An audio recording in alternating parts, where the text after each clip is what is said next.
affirmatively endorsed the idea of creating a $1.8 million slush fund so they can play Who Wants to Be a Mega Millionaire with the Proud Boys and the Oath Keepers and other, convicted criminals. So come on, Jamie Raskin. now is the time to put your representative. Come on, Jamie Raskin. Will your representative actually take a stand and cut off the spigot for money to go out for political slush fund purposes? And remember, Lawrence, that they've already started this process. Knowledge of yourself, and with the greater knowledge of nature, you must know what is good and what is not. You must know what is finite. You must know that which is material. I just put it on SoCal IPTV. For y'all who not hip, that's the streaming network. That's our streaming channel. That's our streaming network. You can always tune in right there. I am. This show is 1,010% only about the weaponization fund that they have not released hope of. That to the point where you got Jamie Raskin on Lawrence O'Donnell talking about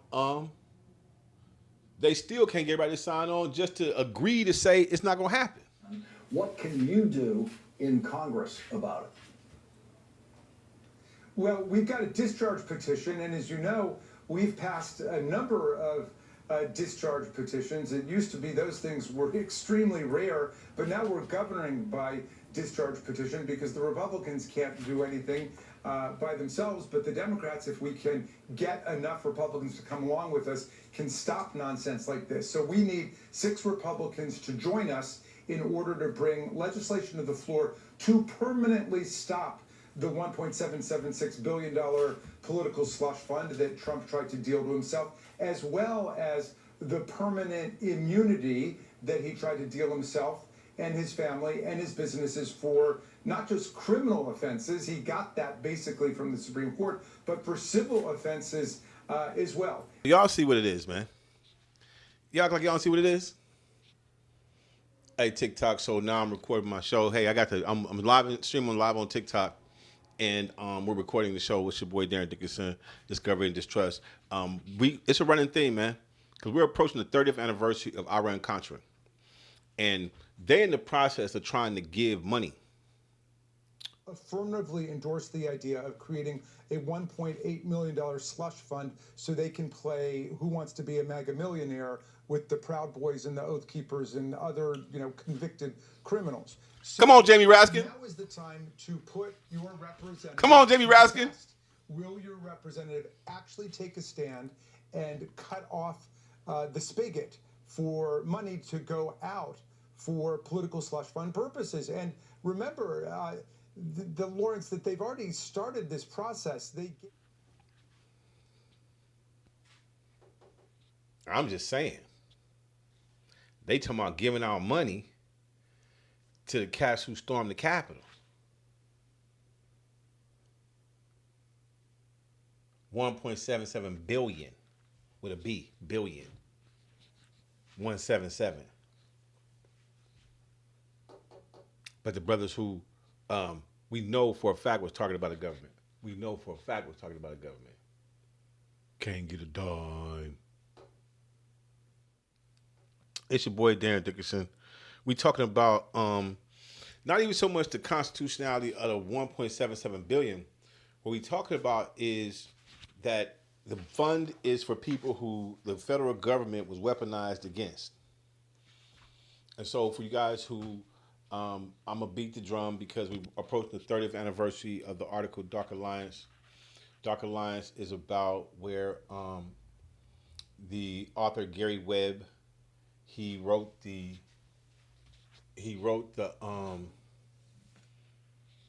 series 30 years ago this August. So 30 years ago, August 18th, the series dropped Dark Alliance, where it really chronicled what Contra was really about. So you got a lot of people who they've heard of Contra, right? They know what Contra is, but they don't know what it's really about. They've heard it. They've heard the phrase. They've heard the name. They've heard the term, but they don't really have a full understanding of what Contra is. Contra is Freeway Ricky Ross. It's the whole how the whole drug game got started. For those who just tuning in, That's Boosie Bash. Boosie Bash is streaming on InglewoodIPTV.com, SoCalIPTV.com, and Bay Area IPTV.com. So you guys are Boosie fans, you can check Boosie Bash out. Yeah. So, and as we and so basically, Iran Contra happens in the late 70s, 80s. That's how the dope got in. Period. How did they get all this cheap dope? They got all the cheap dope from Danilo Blandon. Danilo Blandon is the Nicaraguan who had the plug. He was the plug. But why was he the plug and how was he able to operate? See, the thing is that back in the 80s and 90s when people were saying, man, black people ain't got no planes, we can't bring in metric tons. Right. That's where the planes come from. Government. How the sheer volume of drugs that came in, they had to be coming and going like crazy. So we got radar in America. Y'all know that, right? We got radar that's patrolling everything you see in the sky. But these planes is coming and going like this, and nobody sees them. Stop it, man. Stop it. So the 1.77 billion with a B, billion that's going to those guys is because the federal government prosecuted them for what they did. So they targeted them. No. Targeting would be how they went after. They knew exactly who had all the drugs.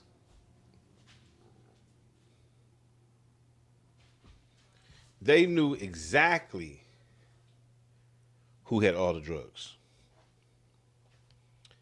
because they sold them to them. I mean, think about what I'm saying. This is logic. This is simple logic. I sell you the drugs, and then I prosecute you for selling drugs.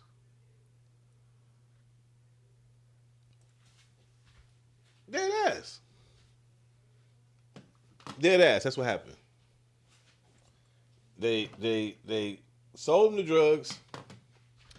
Then when it came time to round everybody up, it was easy. Easy work.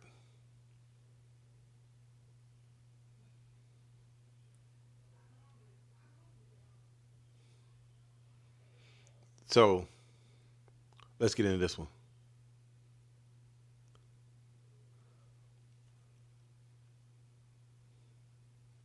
In the late 1970s, Anastasio Somoza, the dictator of the small Central American country of Nicaragua, was overthrown. Somoza was overthrown and was replaced by a group called the Sandinistas. They had been called the Sandinista rebels, and they were led by a man named Daniel Ortega. Ortega was a communist. He called himself a socialist, but he was pro-Soviet and pro-Cuban and received a great deal of aid from both of those countries. The United States at the time was led by President Ronald Reagan, and as historians will tell you, Reagan was absolutely obsessed with communism. And he promoted something called the domino theory. The domino theory held that if one single Central American country fell to the communists, the other countries in Central America would fall like dominoes, leading right up to the US border. So Reagan and the people around him set out to stop the communists from taking control of Nicaragua. They did that by announcing their support for the Contra rebels. The Contras were conservatives, right-wingers, in some cases even fascists or military officers who were disgruntled with Ortega. They decided to take to the jungles with American weapons and fight the new communist government. The problem with that, though, was that the Democratic-controlled Congress at the time passed an amendment that forbade the government from spending any money to provide weapons, ammunition, or systems to the Contra rebels. So how do you get around? There you go. So he's finna tell you how you get around it. Okay? Now, This is gonna really get into it in a second. But I need y'all to understand what level we talk about this is playing at. See, while we down here playing hood games, street games, this is global politics.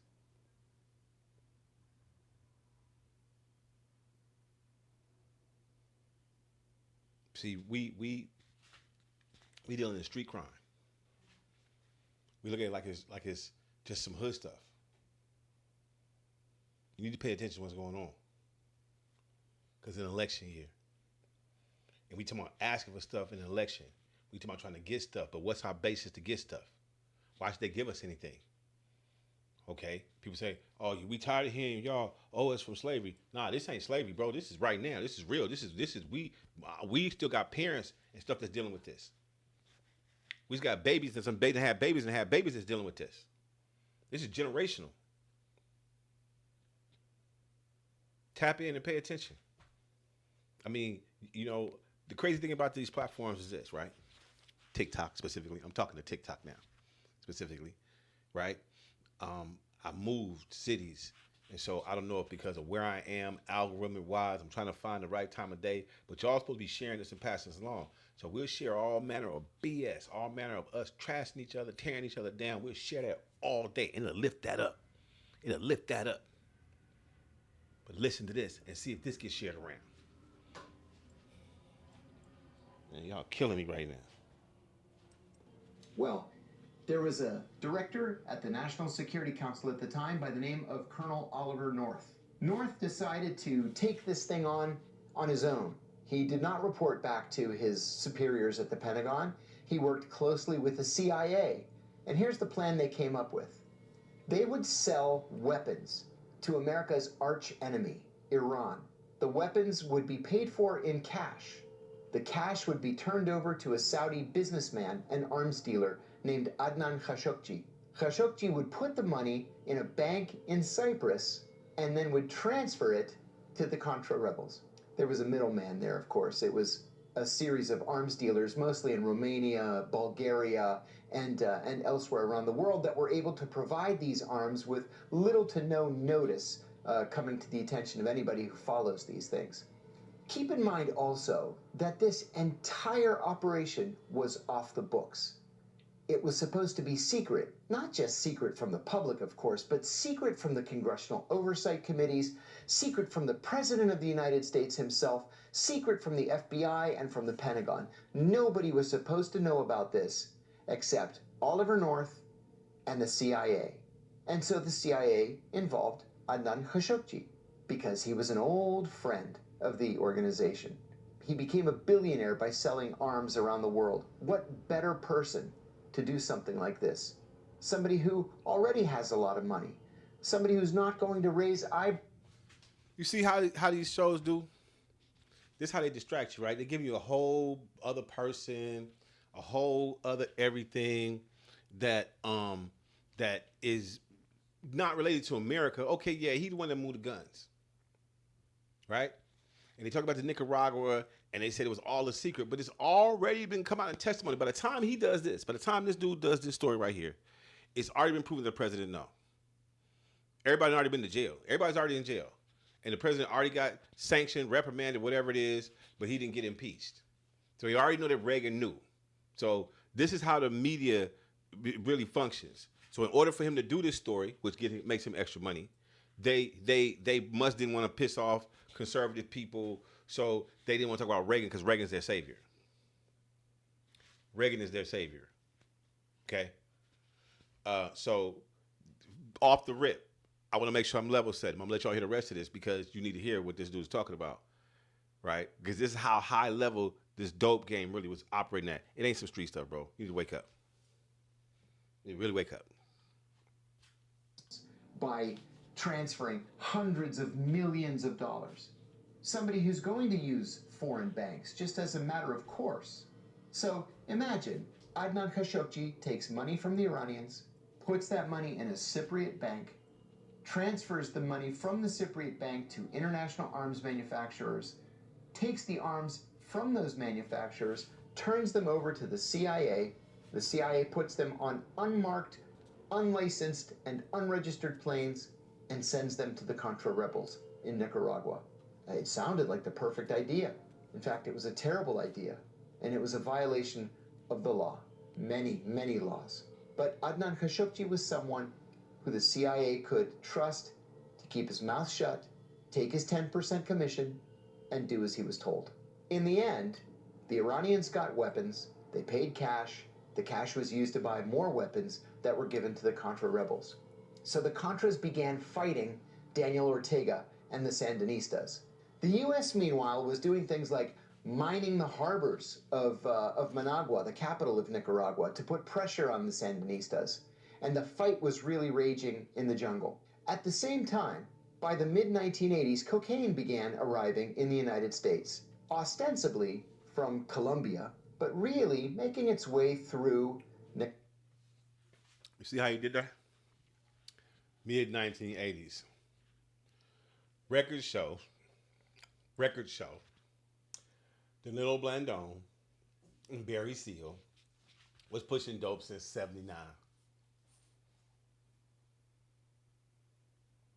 See what they do? See how they do it? He got to know this. Because I want y'all to hear how high level this thing really is. I'm going to let the video keep going. But this is a perfect example. By the time he did this, all this is federal government testimony. It's on the federal record. You can go. But anyway, we're going to let this keep going so y'all can hear what's going on.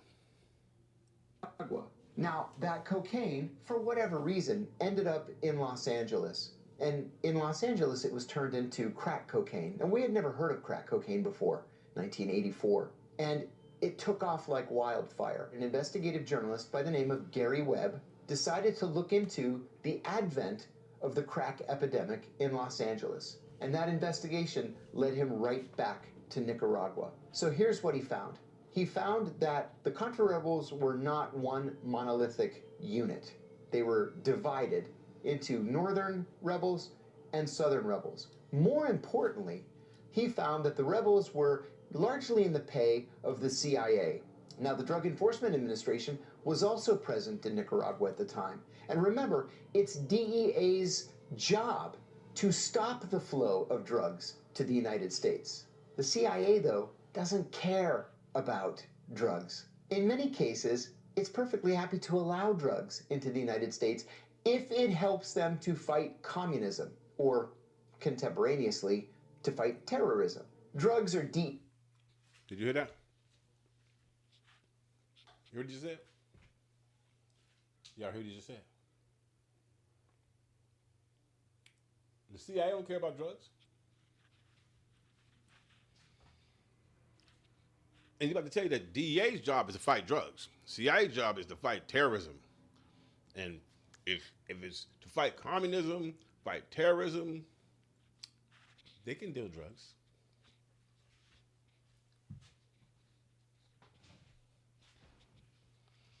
You know, when you see the whole Tom Cruise, let me give you the Mission Impossible, right? You're being given a job to do something that ostensibly is illegal. And if you're caught doing it, we will disavow you. See, when it's Mission Impossible, it sounds super cool because he's going to go save the world. Right? But like in the last couple of Mission Impossible, I think that they had the one where they had he was basically fired. They took his little everything because they said, you know, he was that every time he do something, people get hurt and everything is dangerous around him. That how is he even allowed to play with the lives of the American people like this? They was playing real games, bro. With us. And now I feel like that 1.77 billion, that's playing games in our face. That's them playing right in our face.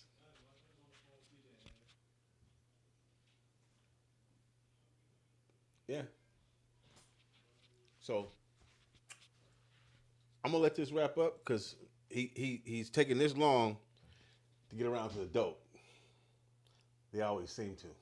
It's a problem. The CIA is not going to trouble itself with drugs. And so these drugs were making their way to California. Gary Webb traveled to Nicaragua where he interviewed dozens of Contra rebels, including Contra leaders. He also interviewed members of the Sandinista government who told him, look, there's a drug problem, but it has nothing to do with us. It's your people, the Contras, that are bringing these drugs to the United States. Gary Webb returned to California with notebooks full of information, and he began to write a series of articles for the San Jose Mercury News. His investigation resulted in 7 separate articles, and in those articles he said that the drugs were coming from Nicaragua and making their way to Los Angeles, that there were 2 people in particular.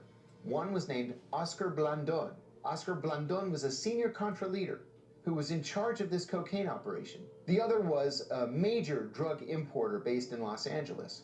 He also said that the CIA was allowing this to happen. He did not say that this was a CIA. See? He can ready to tell you, he did not say this was a CIA operation. Man, boy, stop. Let me tell you what they do say it.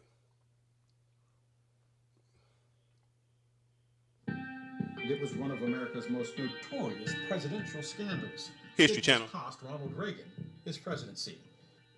The Iran-Contra affair.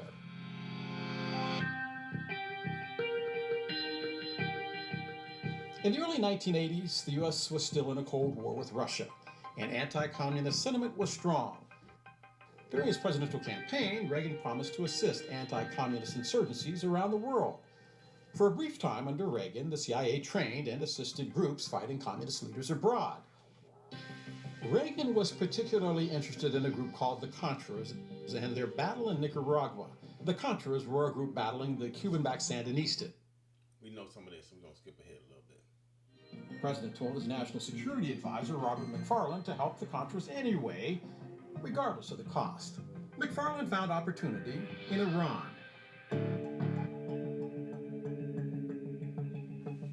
Okay, so now y'all heard how the last video said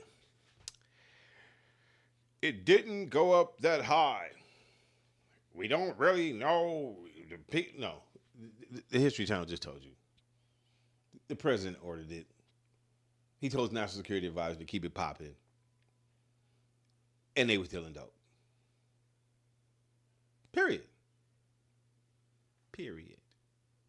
Full stop. Dealing dope. I don't know what more y'all need. So the weaponization fund they talking about giving, the money they trying to give to the people who stormed the Capitol, run us some money.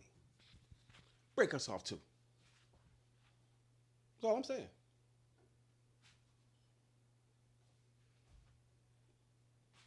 I feel like we deserve it. I feel like we paid our dues.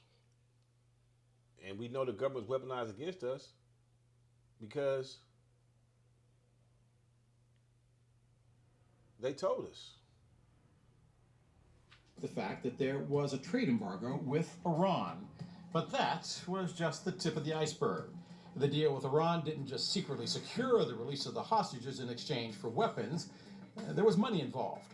While $30 million had been allocated for the weapons, the CIA funneled a portion of that money to the Contras in Nicaragua, the group Reagan supported in their guerrilla fight against the Sandinista government. In 1986, the Lebanese newspaper Al Shara reported the arms deal, and everything began to unravel. That prompted an investigation by the U.S. Attorney General, who discovered that only $12 million of the $30 million actually went toward weapons for Iran. The rest of the money was sent to the Contras in Nicaragua.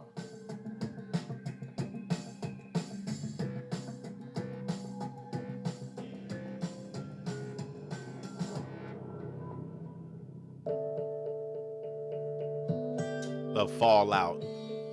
The revelations were explosive.